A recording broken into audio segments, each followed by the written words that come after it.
بسم اللہ الرحمن الرحیم. معزز ناظرین السلام علیکم ورحمۃ اللہ وبرکاتہ. امید ہے کہ آپ سب خیریت سے ہوں گے.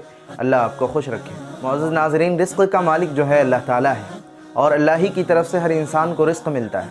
لیکن جب انسان ناشکری کرتا ہے, نافرمانی کرتا ہے, ناشکری کرتا ہے, تو پھر اللہ تعالیٰ کے پاس بہت سے طریقے ہیں کہ جو انسان کو کس طرح رزق پہنچانا ہے اللہ تعالیٰ اسی طرح پہنچاتا ہے. وہ کہا جاتا ہے نا کہ جب انسان خوشی خوشی بیٹھ کر گھر پر کھانا نہیں کھاتا تو پھر اس کو اللہ تعالیٰ جوتے مار کے کھلاتے ہیں.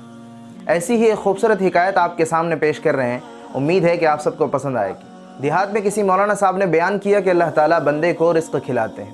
ایک نوجوان نے یہ سن کر دل میں بات ٹھان لی کہ میں نہیں کھانے والا ہوں, میں دیکھتا ہوں کہ اللہ تعالیٰ رزق کس طرح کھلاتے ہیں. چنانچہ اگلے دن اس نے بھوک ہڑتال کر دی.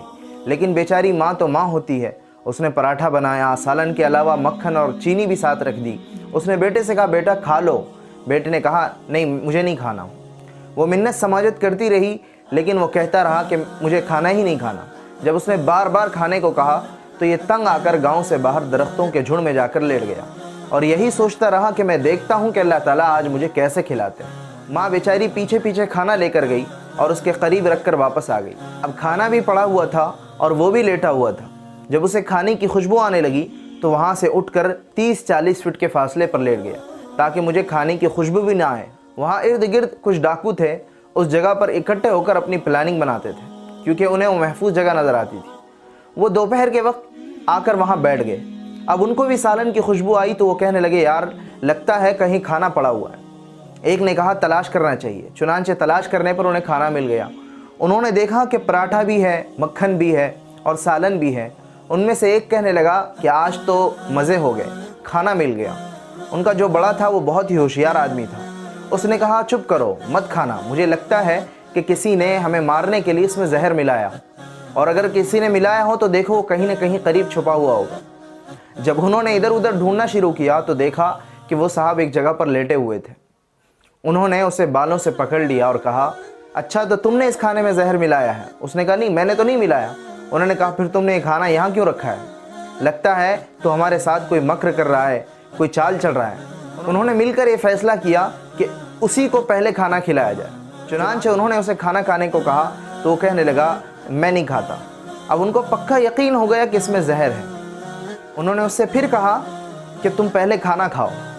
اس نے وہی جواب دیا کہ مجھے کھانا نہیں کھانا ہے. ان کے بڑے نے کہا کہ اسے 2 جوتے لگاؤ پھر کھائے گا.